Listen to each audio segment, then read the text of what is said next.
Halo teman-teman semuanya, perkenalkan nama saya Katarina Yusika Novi, NIM 20520041. Jadi sini saya akan menjelaskan tentang faktor-faktor yang mempengaruhi implementasi kebijakan menurut Donald S. Van Meter dan Carl Evan Moore tahun 1975. Jadi, menurut Meter dan Hort, ada 6 variabel yang mempengaruhi kinerja implementasi kebijakan.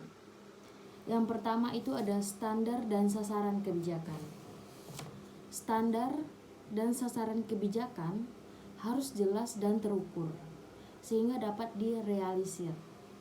Apabila standar dan sasaran kebijakan kabur, maka akan terjadi multi-interpretasi dan mudah menimbulkan konflik di antara para agen implementasi. Jadi, tentang pemahaman umum dari standar dan sasaran kebijakan ini adalah suatu hal yang penting.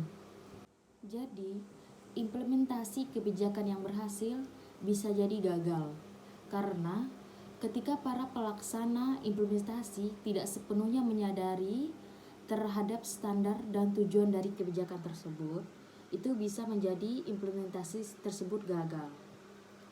Standar dan tujuan kebijakan memiliki hubungan yang erat dengan disposisi para pelaksanaannya.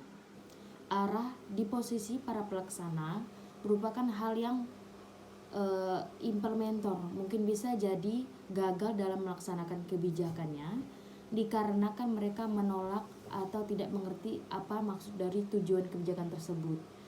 Makanya dari itu implementasi itu bisa jadi gagal dalam suatu pelaksanaan kebijakan tersebut. Yang kedua, implementasi kebijakan perlu dukungan dari sumber daya, baik dari sumber daya manusia maupun sumber daya dari non-manusia. Dalam berbagai kasus program pemerintah, seperti program Jaringan Pengaman Sosial atau UPS, untuk kelompok miskin di pedesaan itu kurang berhasil karena keterbatasan kualitas aparat pelaksanaannya. Jadi implementasi ini sangat perlu dari sumber daya dan bagaimana cara kita memanfaatkan sumber daya yang ada. Seperti sumber daya manusia adalah merupakan suatu penentu dari keberhasilan suatu implementasi kebijakan tersebut. Setiap tahap implementasi menuntut adanya sumber daya manusia yang berkualitas sesuai dengan pekerjaan yang diisyaratkan oleh kebijakan yang telah ditetapkan secara apolitik. Selain sumber daya manusia, sumber daya finansial dan waktu menjadi perhitungan penting dalam keberhasilan implementasi kebijakan. Kemudian, sumber daya kebijakan tidak kalah pentingnya dengan komunikasi. Sumber daya kebijakan ini harus juga tersedia dalam rangka untuk memperlancar administrasi implementasi sebuah kebijakan. Sumber daya ini terdiri atas dana, insentif lain yang dapat memperlancar pelaksana suatu kebijakan. Kurangnya atau terbatasnya dana dan insentif lain dalam implementasi kebijakan adalah merupakan sumbangan besar terhadap gagalnya sebuah implementasi kebijakan. Kemudian yang ketiga ada hubungan antar organisasi. Dalam banyak program implementasi, sebuah program perlu dukungan dari koordinasi dengan instansi lain. Untuk itu diperlukan koordinasi dan kerjasama antar instansi bagi keberhasilan suatu program. Pusat perhatian pada agen pelaksana meliputi organisasi formal dan organisasi informal yang akan terlibat dalam pengimplementasi kebijakan.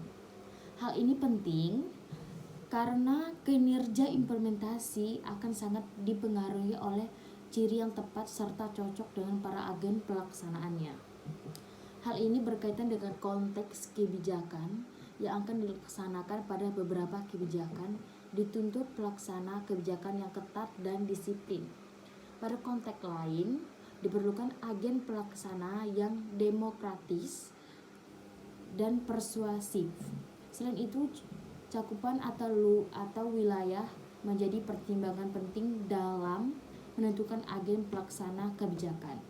Menurut Edward, ada dua karakteristik utama dari struktur birokrasi. Yang pertama adalah prosedur kinerja standar atau SOP. Standard Operating Procedures (SOP) merupakan sebagai respon internal terhadap keterbatasan waktu dan sumber daya dari pelaksana dan keinginan untuk keragaman dalam bekerjanya organisasi yang kompleks dan tersebar luas. OP ini bersifat rutin didesain untuk situasi tipikal di masa lalu, mungkin menghambat perubahan dalam kebijakan karena tidak sesuai dengan situasi atau program baru. Kemudian yang kedua itu ada fragmentasi. Fragmentasi ini berasal dari tekanan-tekanan di luar unit-unit birokrasi seperti komite-komite legislatif, kelompok-kelompok kepentingan, pejabat-pejabat eksekutif, konstitusi negara, dan sifat kebijakan yang mempengaruhi organisasi birokratik publik. Fragmentasi ini penyebaran tanggung jawab terhadap suatu wilayah kebijakan di antara beberapa unit organisasi.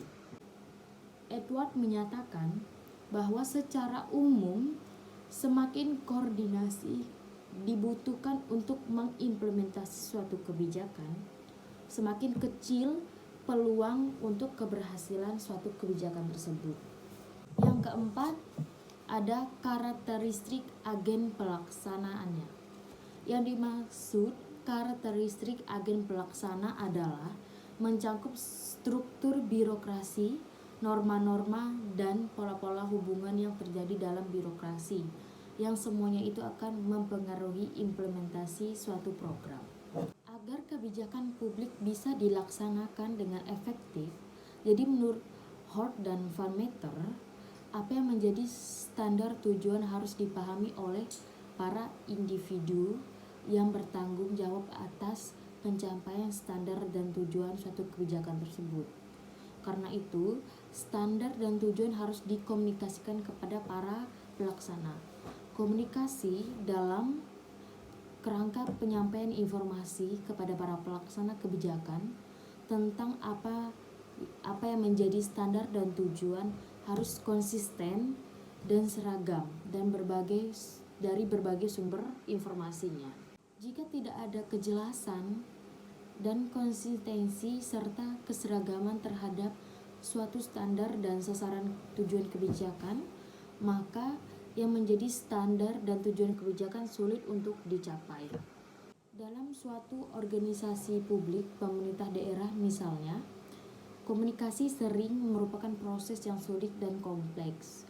Proses pentransferan berita ke bawah di dalam organisasi atau dari suatu organisasi ke organisasi lain dan ke komite lain sering mengalami gangguan, baik yang sengaja maupun tidak. Jika komunikasi berbeda, maka implementasinya akan berbeda. Jadi, koordinasi merupakan mekanisme yang ampuh dalam mengimplementasikan suatu kebijakan. Semakin baik koordinasi komunikasi di antara pihak-pihak yang terlibat dalam implementasi kebijakan, maka kesalahan akan semakin kecil, demikian sebaliknya. Yang kelima ada kondisi sosial, politik, dan ekonomi. Variabel ini mencakup sumber daya ekonomi di lingkungan yang sangat mendukung keberhasilan implementasi kebijakan. Sejauh mana kelompok-kelompok kepentingan memberikan dukungan bagi implementasi kebijakan, karakteristik para partisipan yakni mendukung atau menolak, bagaimana sifat opini publik yang ada di lingkungan, dan apakah elit politik mendukung implementasi kebijakan. Jadi, hal yang perlu diperhatikan guna menilai kinerja implementasi sebuah kebijakan adalah sejauh mana lingkungan eksternal turut mendorong keberhasilan kebijakan publik. lingkungan sosial, ekonomi, dan politik yang tidak kondusif dapat menjadi sumber masalah dari kegagalan kinerja implementasi kebijakan tersebut. Karena itu, upaya implementasi kebijakan mengisyaratkan kondisi lingkungan eksternal dan kondusif. Secara skematis, model implementasi kebijakan publik menurut Meiter dan Hort dapat dijelaskan seperti dalam gambar berikut. Yang terakhir, yang keenam, ada disposisi implementer. Disposisi implementer ini mencangkup 3 hal yang penting. Yang pertama, respon implementer terhadap kebijakan yang akan mempengaruhi kemauannya untuk melaksanakan kebijakan tersebut. Yang kedua, kondisi, yakni pemahamannya terhadap kebijakan.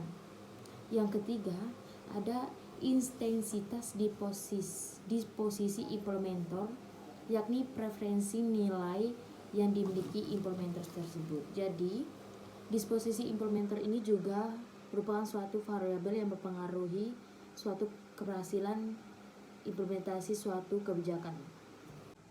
Baiklah teman-teman semuanya, itulah yang dapat saya jelaskan mengenai faktor-faktor yang mempengaruhi implementasi suatu kebijakan menurut Donald S. Meiter dan Carl E. Van Moll tahun 1975. Kayu bakar hendak dibelah, sangat keras bagikan jati.